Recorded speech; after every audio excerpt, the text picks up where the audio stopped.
beautiful souls. Welcome to today's show. I'm Michaela, your host, and I'm so glad you're here. As the new year approaches, many of us are thinking about resolutions. But let's be honest, how often do those January goals actually stick? That's why I'm thrilled to have a very special guest with me today, Patricia Peters. She's a modern shaman, founder of Women Unlimited International, and an expert in helping women achieve freedom and fulfillment. Now, before I go into it, just because she helps women doesn't mean she can't help anyone. Okay, so all right, so together we'll be diving into why New Year's resolutions so often fail, and more importantly, what we can do instead. So, from understanding the emotional and physical reasons behind failed resolutions to exploring how rituals, self compassion, and aligned intentions can create lasting transformation, we're here to guide you towards a new approach for a fresh start.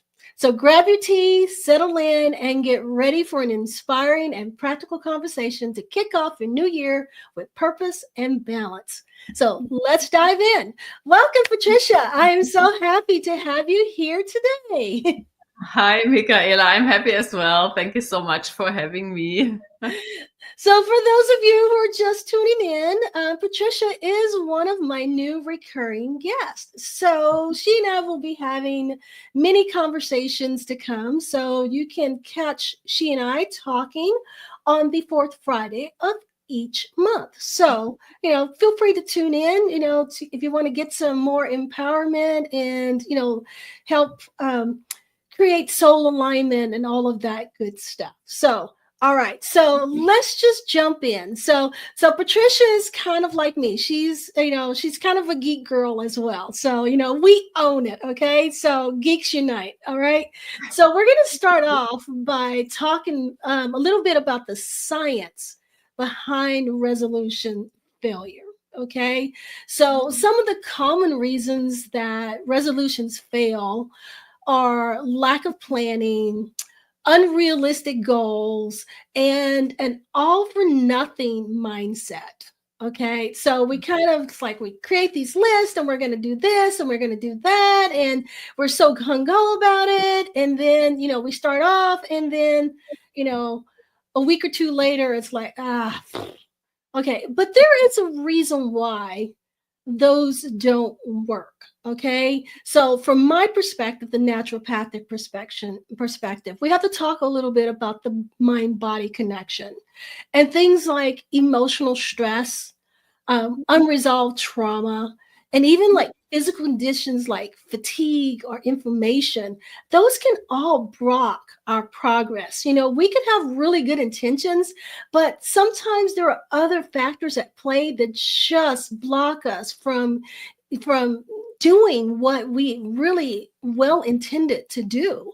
Even emotional patterns and physical stress can sabotage our well-intended resolutions. And so I want to chat with Patricia a little bit about this particular science part of things and the psychological and neurological reasons why resolutions fail. She's a really big expert in this area of this. So I want to let her take over this point of topic. So Patricia, in your experience, what are some of the biggest mental barriers to sticking with resolutions? Okay. So, of course, there are usually multiple reasons. However, most of our resolutions, especially for the new year, they come from our logical mind because we want some change. And those resolutions usually aim for the better, like better health, better habits. So it's around, I will stop smoking, I will go to the gym, I will only eat healthy, whatever. However, it's usually made up with good intention by the logical mind. Yeah. And usually there is not enough emotion behind it because everything what's important in life for us is very closely tied to strong emotions. Yeah. And the more important it is for us, the more intense are the emotions. And this goes both ways, positive and negative. So one big reason for failure in terms of resolution is if it's only made up by your logical mind, but your innermost, your emotions say, yeah, maybe nice to have, but that's like driving a car without gas in the tank. Right. So that's a big one. And the motivation to change something, or in general, the motivation to do something or to stop doing something, is because we hope that we are going to feel better as a result. But if there's not enough emotion, only the logical mind, those are the resolutions that stick maybe January 1st till noon, whatever, or for a week, and then fades away. So that's a big one. Another thing, of course, is, and we are diving very deeply into the psyche of people, or into the subconscious mind. I mean, there are different words, and it's just words, so you can put in whatever fits for you. As a survival mechanism, we are programmed to avoid change. Of course, change, the unknown, change for most people is not safe, because you're comfortable, even if it's not good, but okay, I'm safe, I know everything, so there won't be any surprises. And here is where our conditionings come in, our programming, our belief system, because beliefs are the underlying, our default system. So even if our logic mind believes, oh, this is good for you because you are going to be healthier. However, if your programming, if your subconscious mind believes, I'm afraid this might be so dangerous for me. You're right.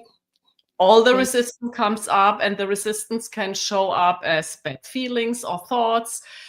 And sometimes our subconscious mind, our programs are so strong that those resistances even manifest in outer obstacles. Right. I guess you know that all of a sudden we get sick, or we end up in a traffic jam, or whatever. Something breaks and we have to fix it. So everything that distracts us from our goal or from our intention.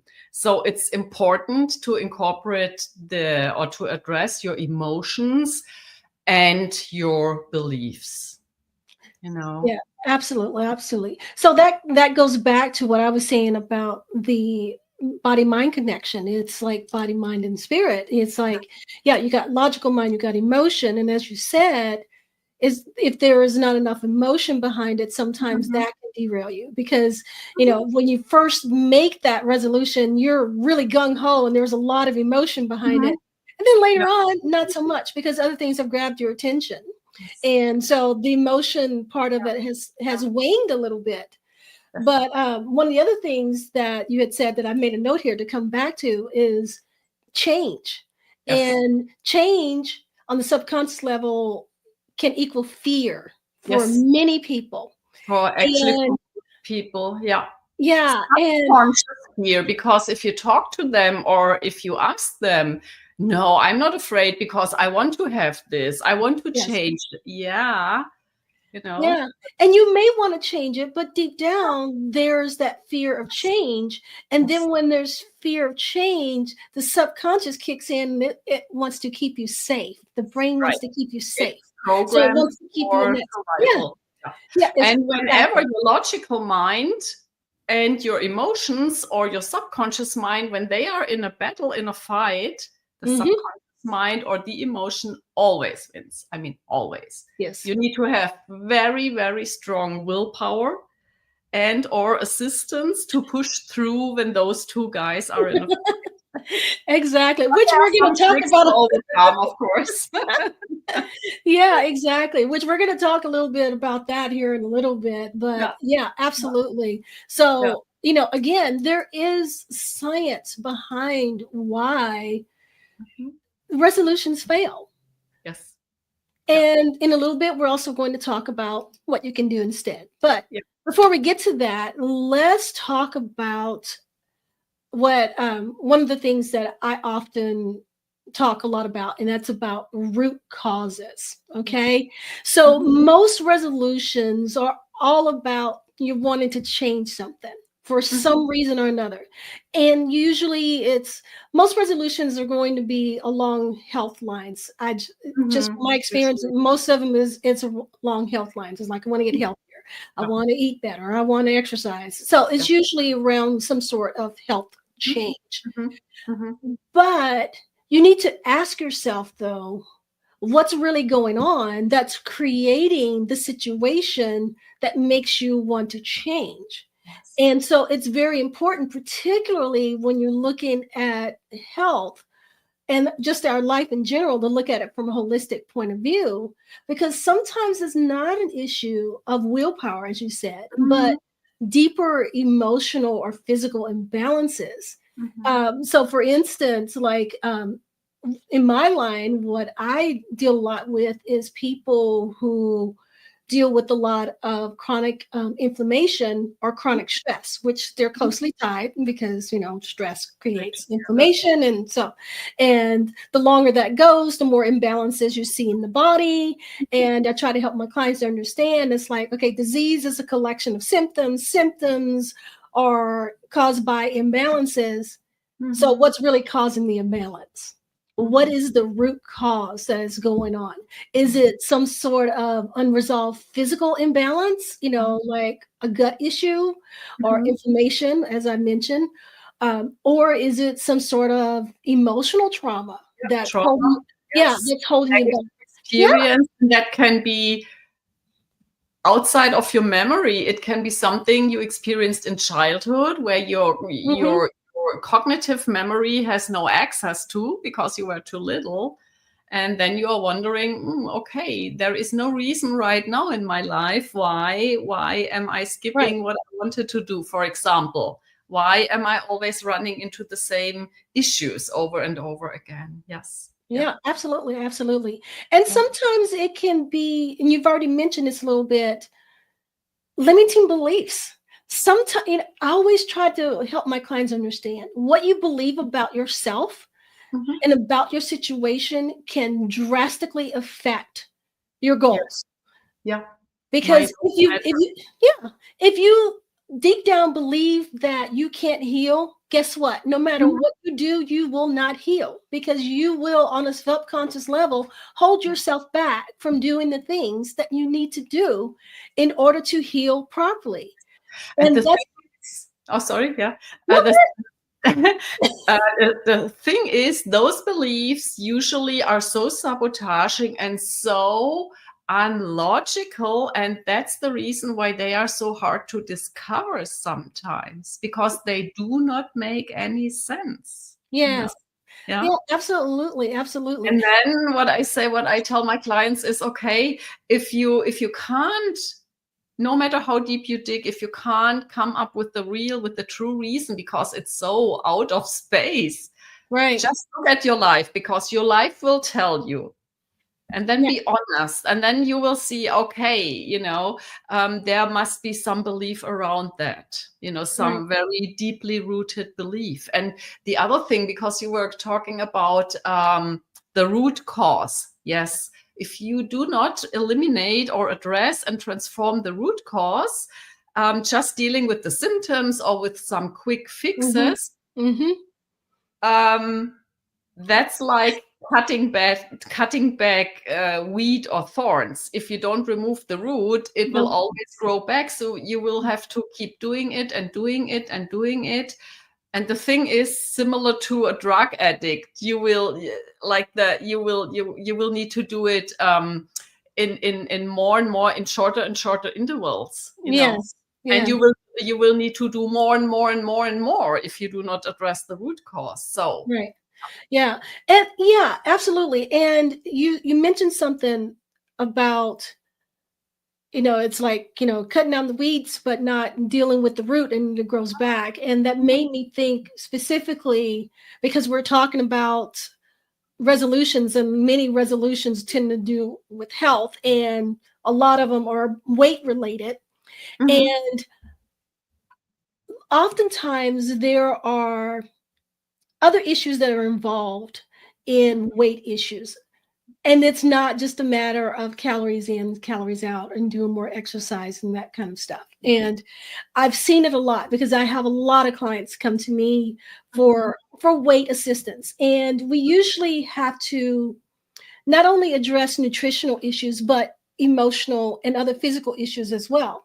For instance, one of the things that I often find when on the physical side of things is when someone comes in and they have a lot of excess weight, one of their root causes is, Protection yes. from And, abuse. I well, that's the emotional side of stuff, but weight is usually a protection of some sort. Okay. Mhm. On the physical side of things, sometimes the excess fat is there to protect the vital organs from the toxins in the body.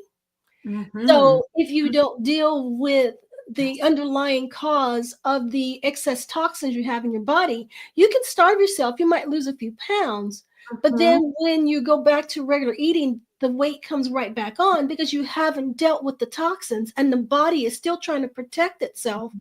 because its main goal is survival. The body is still trying to protect itself from those toxins. So Yeah. you're going to put that weight right back on. And Same thing.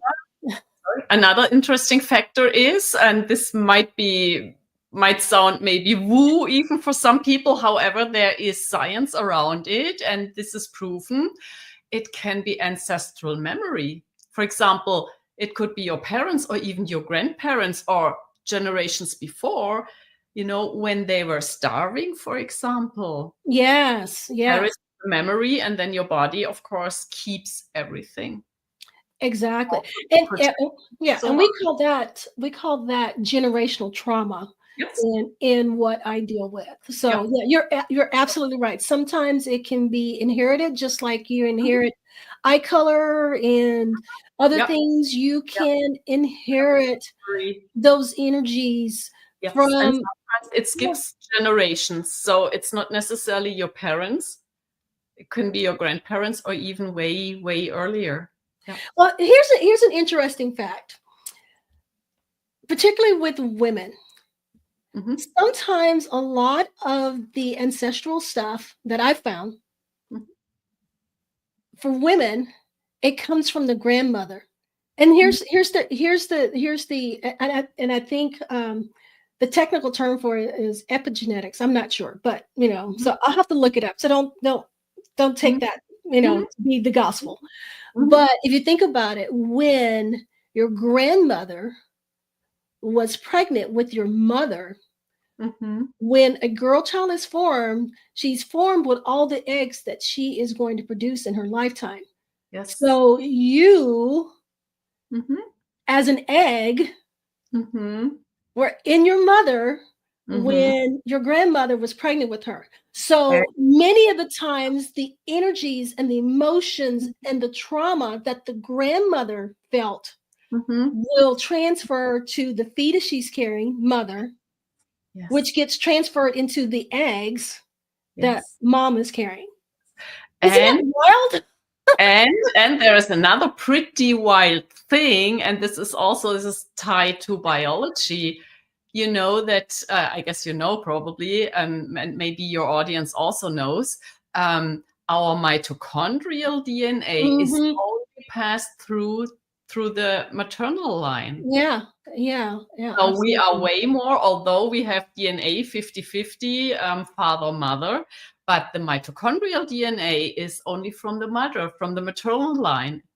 Yeah, So we are a little bit more than our mothers, and some might not want to hear this, but that's also a reason. And the mitochondria, they are basically the power plants of our cells. yeah, So imagine your power plants, where your life force is kind of created and right, distributed. right. Just, play with this thought for a minute. Yeah. The Well, and pro- I want to jump back to because we had started talking about that, and particularly in weight, the whole protection from emotional Yeah. trauma. Yeah. And yeah, absolutely. Many of the clients that I've dealt with, it's more emotional than physical. Sometimes we have to deal with the physical, but generally it's more emotional than physical. And majority of the time, it has to do with protection from some sort of trauma that happened in the past, whether it's early childhood or recent trauma. I Mhm. call it the fat armor. It's like you put on this Mhm. armor to protect yourself. And Yeah. until you deal with the emotional causes of that, you won't be able to drop that armor. Mhm. And Yeah. so you're going to hold on to that, Mhm. as long as it takes for Yes. you to deal with that, to Mhm. drop the armor. And sometimes it's also a matter of trying to hide. It's like you're Mhm. trying to hide yourself for some reason. So what's the best way to hide? It's like you put on a lot of extra weight so people won't look at you. Of course, sometimes it goes the opposite. You put on too much and people are staring at you like, oh my gosh, but but that's another thing. It's like, Mhm. but yeah, there is always something else that is going on. So it's very important for us to look at the root causes rather than looking for quick fixes. And Yes. so many times resolutions are trying to bring about some sort of quick fix. Yeah. And that's Yeah. why they don't work, because you haven't looked at the root cause of what's really going on. Yes, yes, yes. And the other thing is, a lot of times with the resolutions, they are not a quick fix, because stopping Yeah. stopping smoking, for example, you won't see a ton of improvement after a day Right, or a week. right, So it's not about immediate gratification, it's delayed gratification. And right, I mean, most people, especially nowadays, they are so, and it also has to do with social media and everything. We are under this influence of so many stimuli, and it's all about immediate gratification. right. Immediate, you get this kick, you are in the spiral of dopamine, and so the long-term stuff is so unattractive. Right. Well, and which leads to another reason why they fail, because we're looking for this quick fix. And when we don't see immediate results, we give up. You say, oh, it doesn't work. Okay. Yeah, Yeah. Yes. exactly. Exactly. Yeah. So let's talk a little bit about what people can do instead of Mhm. resolutions. Mhm. And Mhm. one of the tools that I often recommend to my clients, it's about creating rituals. And I know the word ritual may sound a little woo for some people that are listening, Oh, but it's rituals are basically, they're like just like creating um, a practice, if you a will, practice. a Yeah. consistent practice. And that's going to do a lot more for you than creating a resolution, Mhm. because rituals themselves are rooted in consistent practice, and they're more effective than a rigid resolution. Resolution is generally just like this vague thing of, I'm going to do this. But if you set up a consistent practice of, okay, each day I am going to get up and I am going to walk first thing in the morning, Mhm. even if you start with 5 minutes and then increase it to 10 minutes, if you make it a ritual and put something in place that makes it easier for you to do it, even, you Mhm. know, Mhm. like for instance, walking in the morning is one of the often suggested things that I do for clients. Is like, okay, start walking. One Mhm. of the easiest ways to do that is get your clothes ready the night before, set your shoes Prepare. by your bed. So Mhm. when you get up, it's there, Yeah. it's ready. Okay, so Yeah. you made it easier for you to Yeah. do that. And then Yes. once you start It's the doing it, environment. yeah, Yeah. and you Yeah. keep doing it, it Yes. becomes part of your routine. Yes. And And those routines automatically, without additional effort, they when you repeat them over and over and over again, they override those limiting or those traumatic beliefs and experiences. yes, yes, So you need to absolutely. do it. So it needs a lot of repetition. Yes. Right, Yeah. absolutely. One of the other health focused rituals that I often recommend for people is also like mindfulness and grounding. I know that we can get a little woo for some people because it's like you start talking about meditation, like, oh, meditation, I don't know how to meditation. It's like, okay, meditation is simply just like sitting and being. It's like you can meditate just simply by finding a quiet place and sit and you just listen to your breath. It's focus on your breath. So, but that There are grounds you. thousands of methods of meditation, Yeah. and you can even consider, for example, a prayer can be a meditation, Yes, absolutely. or observing, connect with nature, sit there in quiet and watch the sun coming up can be a meditation. So Exactly. really woo. Right, exactly. And like for people, like I have people that'll often say, well, I can't sit and be quiet. I don't like the quiet. It's like, well, put on some music, listen to some ocean sounds. You can sit for 5 minutes listening to ocean sounds. That also can count as meditation. Even you're walking, you can make that into a meditation. Yes. There are many exercises. Like for instance, I love Tai Chi, and Tai Chi is often described as moving meditation. Yes. And you have certain moves that you do, and while you're doing it, you're focused on your breath and the movement, and that brings That you puts into this you into grounded state. Not that everybody has to do Mhm. a named practice or something that has moves that you need to learn. There are so many things that people can do simply for themselves that can help them take those steps towards what they're trying to achieve. And then once they get into the routine and the habit of doing it, Mhm. eventually they will see it pay See off. the And that does so much better, I feel, for helping them reach the goals that they're trying to reach than just creating this random resolution. Yes, and this overwhelm. And you said something beautiful. So when you were talking about first thing in the morning, you get up and you start to walk, for example. Um, it's important because also our subconscious mind freaks out when it thinks, okay, this is forever. So Yeah. whenever eternity comes in, or from now on, every day, our subconscious mind usually freaks out totally. So what you can do to kind of trick it out of this state is, just for today, I decide to walk. Or even better, just now for the next 5 minutes, I decide. And all of a sudden, our subconscious mind is quiet, Yeah. plays along. Yeah. Just this imagination of, oh my gosh, from now on forever, and I'm doomed to fail, I won't follow through, and all this inner chatter. So no, just for today, or just for now, for the next 10 minutes, I'm going to walk, or whatever you want to do. Right. And if it's about dropping a bad habit, for example, the magic wand is not to drop it, because if you only drop it, then there is this empty space, and our Right. subconscious mind hates empty spaces, and your thoughts are only circling about the next cigarette or whatever it is, or chocolate bar. Mm-hmm. So also just for now, and then you replace it with a better habit. So for example, when Right. I with clients and they want to get rid of a bad eating habit or cigarettes or so, I tell them, replace it with something that's very easy to do. For example, instead of smoking, do 5 push-ups or whatever, or go for a short walk, or something, or do the Yeah. dishes. Start, even if it's just, if you just rinse 1 cup or something like that. One simple.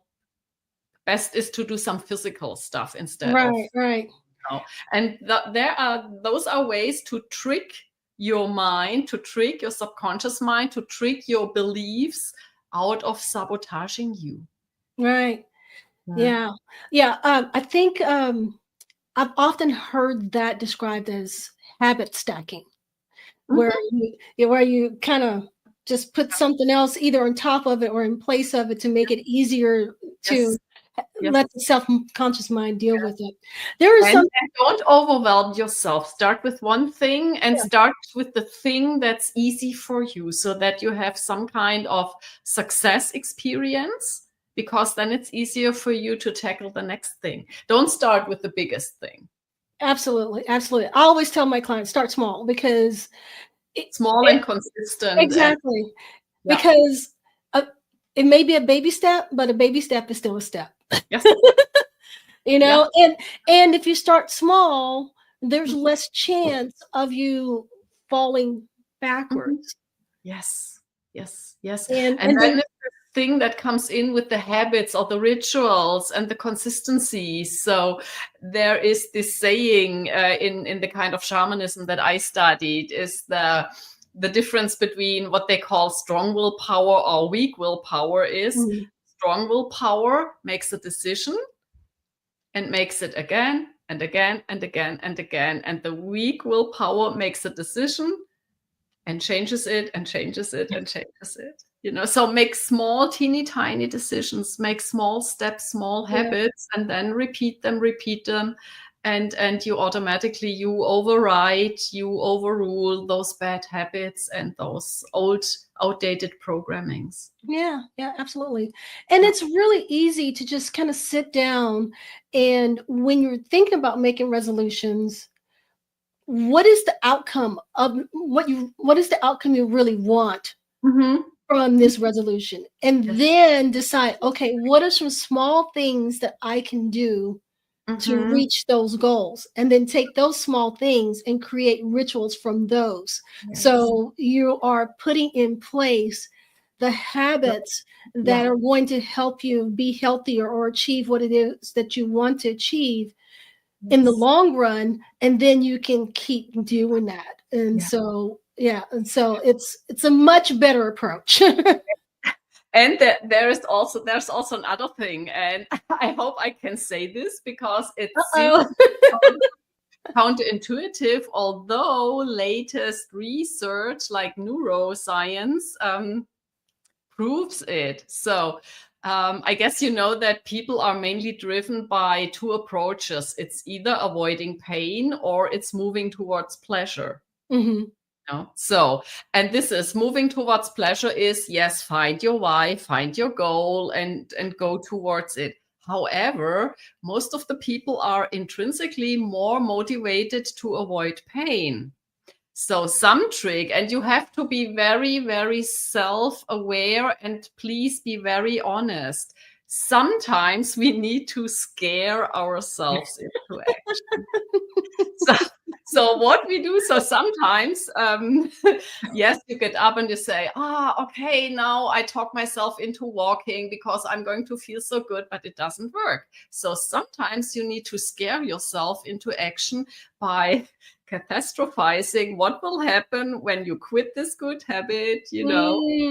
And sometimes this gives you the literal kick in the butt to start doing. So start thinking about things like, well, if I don't keep my body moving, eventually I will get, stiff and I won't be able to move. And then where will I be?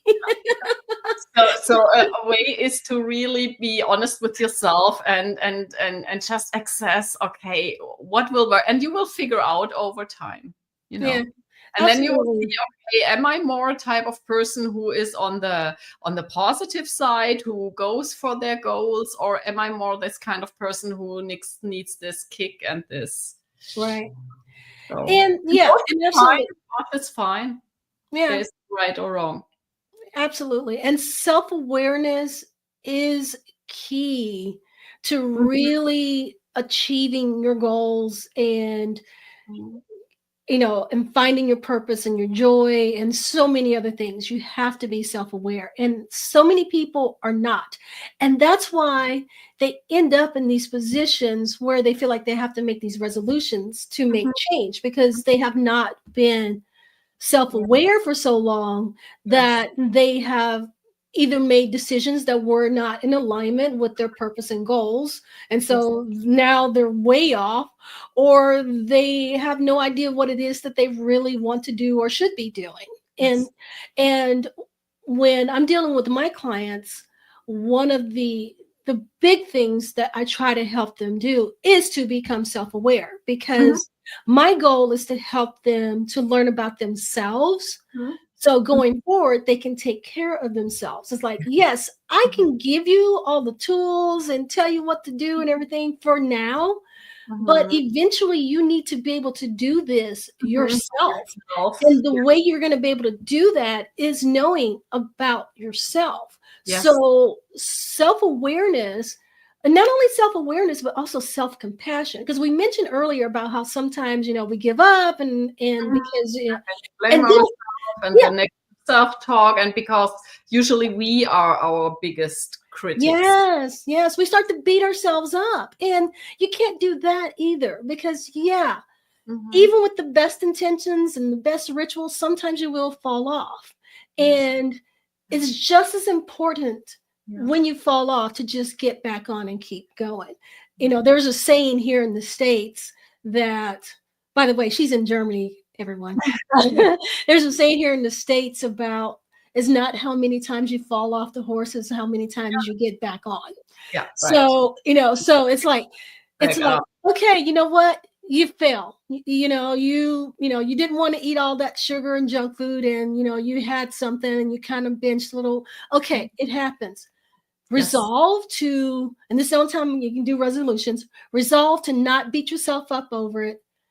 Get back up and just keep going and moving forward. Yes. So that's very important. And then some of the tools that, you have something you wanted to add before I go into the tools? So about around the self-compassion and the self-awareness, and when you failed, you ate tons of sugar, especially maybe now with the holiday season coming up. So this has happened, you can't do anything about it. So a good practice is to acknowledge, just to say, okay, I ate it, period. Acknowledge. Don't try to push it away. Acknowledge.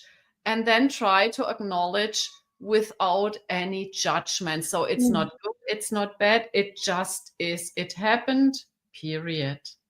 And then turn around and move on. Yes, absolutely. We must have self-compassion for ourselves. That is a big point, because if we don't, that negative self-talk will eat us up, and it will keep us down, and it will So keep us useless because it's already happened, so we can't do anything about it. So exactly. worse, it's like going in the car 100 miles an hour and always looking in the rear view mirror. So that's a recipe to crash. Yes, absolutely. Yeah. And along with, the self-compassion, as I mentioned, self-awareness is also a huge key. And one of the tools that I often recommend is journaling. I love journaling. A lot of people, when you start mentioning journaling, it's like, I don't want to. It's like, but journaling can be as simple as just writing down how you feel for that day, or writing down what you want to accomplish for that day, or writing down, some intention you want to set for that day. For instance, since we're talking about self-compassion as well, you can say, my intention for today is to not beat myself up. Be kind to me. Be kind to me, yes.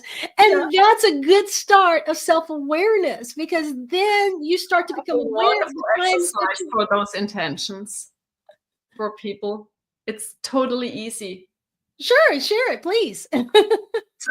So there are two sweet spots to set intentions. One is first thing in the morning when you wake up, even if you're still in bed. And the second one is right before you fall asleep. Yes. And it only takes like 60 seconds. Of course, you can do it longer and you can do it during the day. You can repeat it. But setting 4 intentions on the physical level, like your body, on the emotional level, on the mental level, your thoughts, and on the spiritual or soul level. And it's so easy. So you just need to, you can close your eyes and then you go,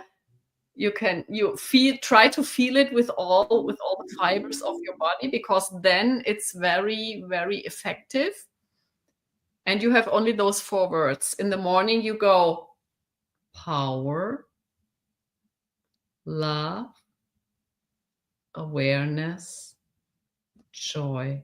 All right. Awesome. Write that down. Power is for your body, healthy, but powerful body. Love, of course, you don't need to explain that. Yeah. And feel the love for yourself Yeah. as well. Awareness. Yeah. And you don't need to understand those concepts intellectually. Just with your eyes closed, Yeah. repeat it and feel it. And joy also. It's joy. Yeah, absolutely. And joy is one of those. And joy is one of those misunderstood words because everyone Nothing to do thinks with joy. fun. Yeah, everyone thinks of joy as No, being and it's like no, joy. no. It's not. It's like Really calm and yes, absolutely. yeah. And and you mentioned the best times to do that, and it's very interesting because there is a science behind that, and it's because for those of you who are wondering, that's when we're closest to our theta wave, And then and we set intentions. We yeah, set the intention for the day, and yeah, at night we set the intention for our sleep. yeah, And of course, at night there are for different. At night it's relaxation, yeah, so body. nice. Yeah, Um, alignment. yeah, Your emotions are aligned. Serenity for the thought, yeah. and then peace or Awesome, protection, whatever you like. So awesome. in the morning it's play, but not try with a J, Yeah. play, and in the evening it's rest. So All that you right. can. So repeat that for people so they can write it down. I'm gonna Okay, write it down too. So. in the morning it's play, power, love, awareness, joy. And at night it's rest, like in raspberry. Mm-hmm. Relaxation, or you can also say rest, alignment, serenity, and then peace or protection, whatever you prefer. And just recite those words internally and feel them. Works wonders. Well, there you have it, folks. You have something simple to kind of get you going on this. Yeah, I often find too that first thing in the morning and in the evening before you go to bed is also a good time for affirmations for those who like to do affirmations as well, because it helps them to really get in deep into our subconscious and our psyche and really embody what we're trying to produce. Trying your brain and yeah. So, but I love this, that these are just so they're just simple words. It's like 4 simple words in the morning and in the evening. I mean, what could be easier than that? And if I might share another tip during the day is what I call the heart smile. So just focus on your heart, your physical heart. You do not need to close your eyes. And imagine that your heart is literally smiling. It makes you smile physically. Yeah, and you will notice when you start smiling. Mm-hmm. And you can start smiling, but visualize your heart, your physical heart smiling, and how this smile spreads, and you can't help but smile. Yeah. And it lifts your mood, your vibration, Yes, because in the end, it is about vibration. I know that sounds very hippie to a lot of people, but it really is, because and this is where this is change brainwave. You can say brainwave. yeah. It's like, if you get right down to it, the science of it all, it's about frequency and vibration. We all have frequency and vibration. The frequency and vibrations of the world impacts us. The frequency and vibrations of other people affects us. I often will explain it to those who are more straight-laced. It's kind of like you can feel someone walk into the room even if you can't see them. It can be dark. Somebody can walk in the room. You can feel them because they're giving off that vibration that you feel that you're going to respond to. So either it's going, so whatever it is, whether it's fear or it's somebody because they've been in your presence before, or if it's someone that has ill intent, you feel that, because that is a vibration.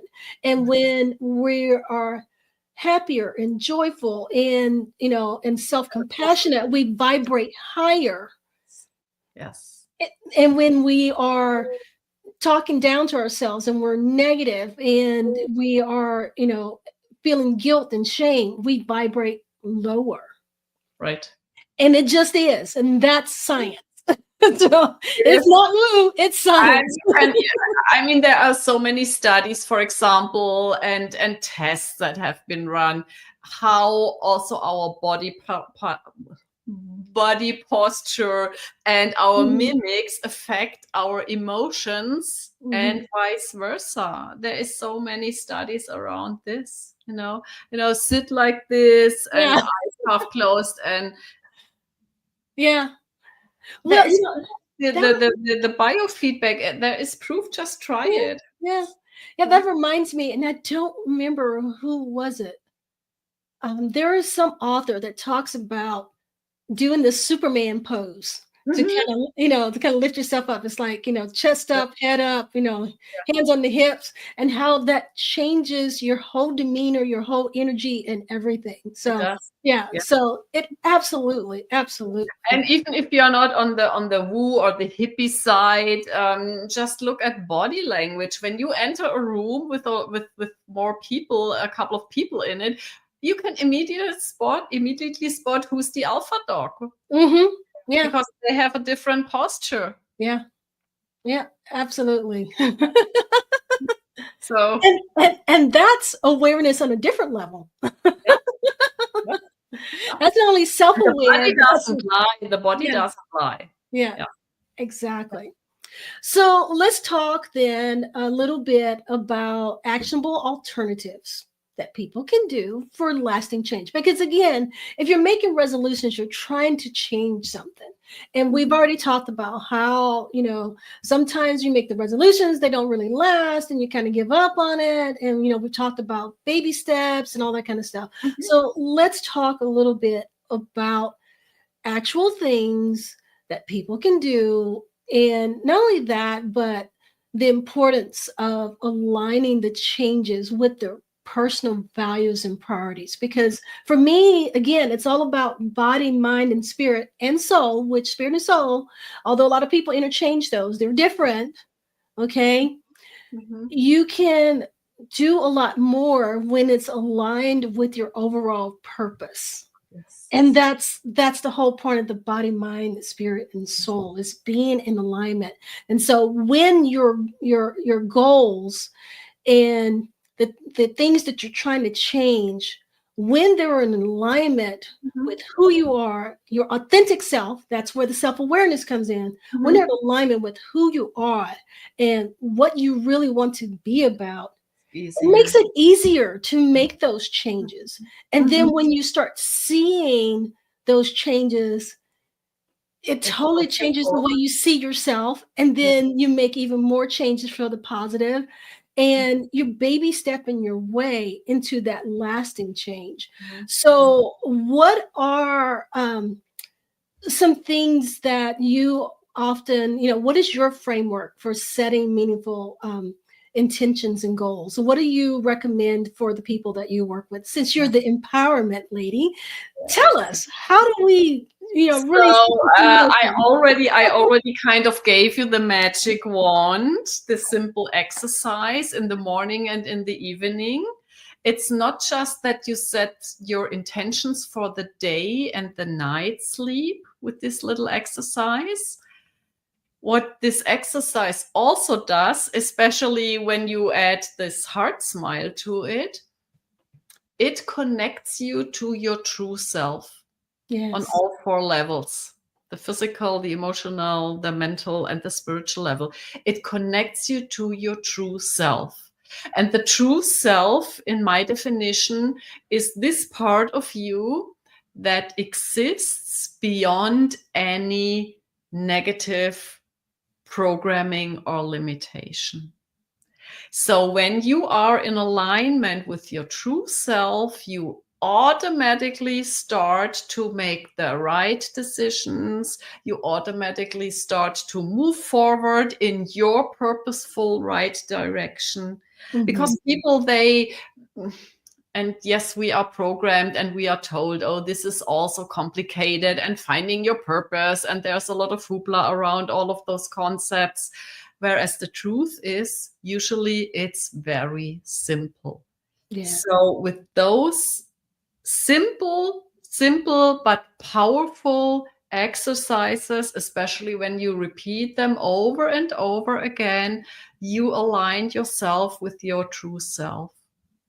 And it will become your natural mode, your natural vibration. And then you do not need to every time you have to decide something, you do not need to think hard about it. You feel those subtle but also very impactful changes in your entire life, in your entire way of being. Yes. And so it might sound a little conceptual right now because you need to experience it, but it's very, very simple. You just need to incorporate it into your day by day by day. But once you get used to it, you do not want to miss it anymore. Yes. So because life starts flowing way better. Yeah. It becomes just part of who you are. And Yes. And so you don't have to think about it. It becomes automatic. It's natural. It's Yes. Absolutely. And then, of course, there are those practices, and people might know about this for sure, I guess, like the gratitude practice, of course, and forgiveness. However, it has to be done the right way. And most people forget when they do gratitude practice, they are grateful for other people or for the things they have, and so on and so forth. However, a very powerful way of practicing gratitude is to also include to think or to journal about, okay, for example, today, who expressed gratitude towards me? What did I do so that someone expressed their gratitude? And it could be the little baby that smiles at you. It could be the dog wagging its tail. Right. It's the small things. So try to make note of when was gratitude expressed towards you. And then the next step, number 3, is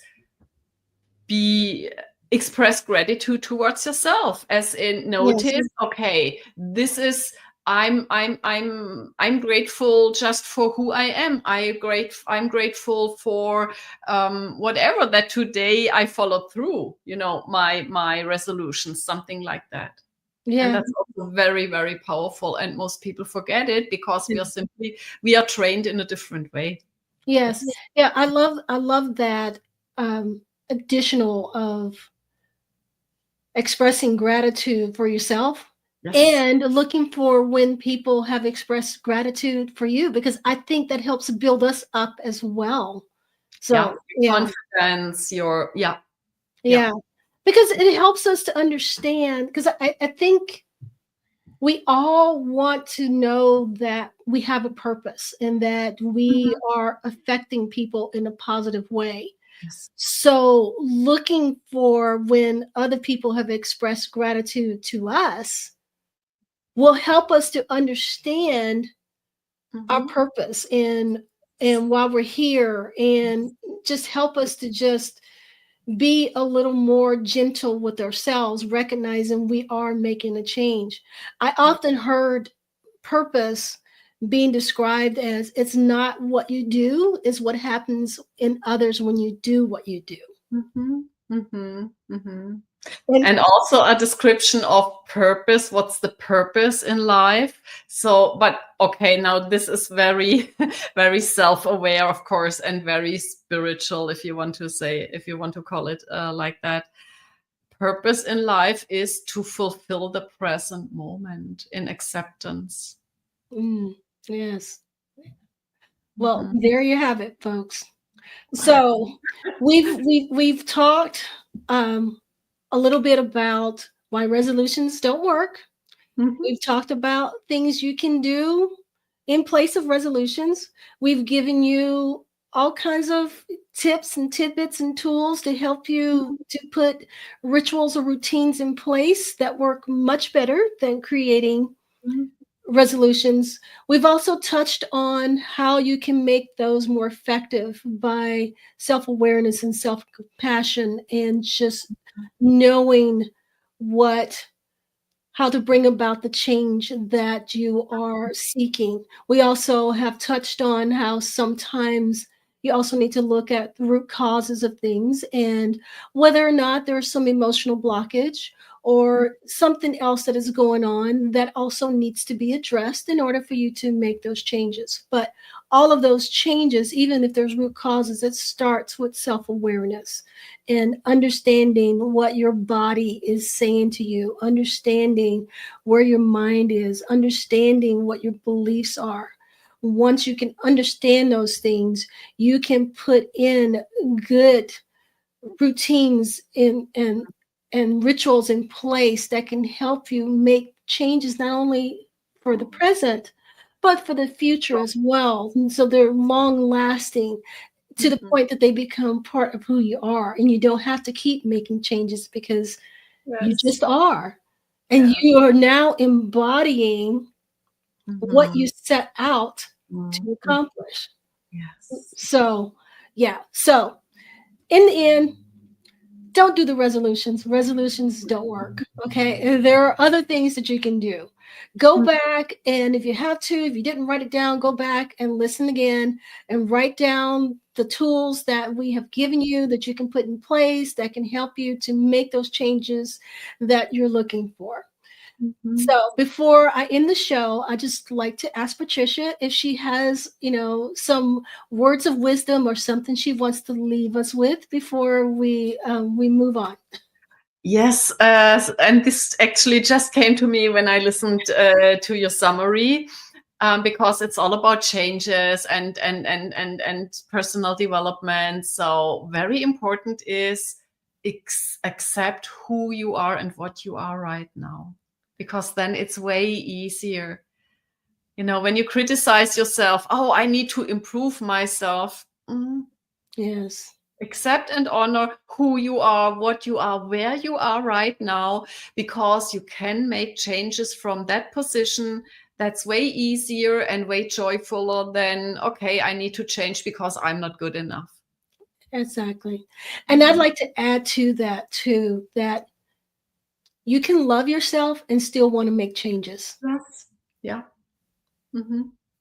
I think Yeah. so many people get wrapped up in I need to make these changes to the point that they are not loving themselves. Mhm. And Yes. you can do both. That they are not exclusive of each other. You can Yeah. love yourself and Definitely. still want to make changes for the Yeah. better. Hmm. Hmm. Absolutely.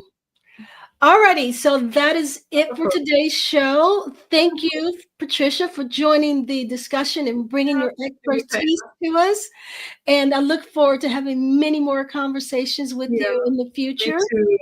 Yeah. Thank And so, for those of you who are considering resolutions this year, we are encouraging you to rethink that.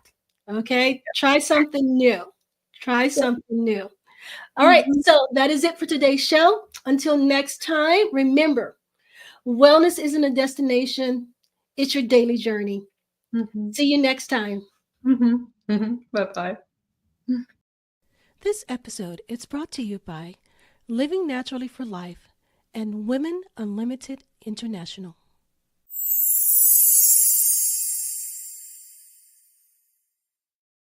Comment, like, subscribe.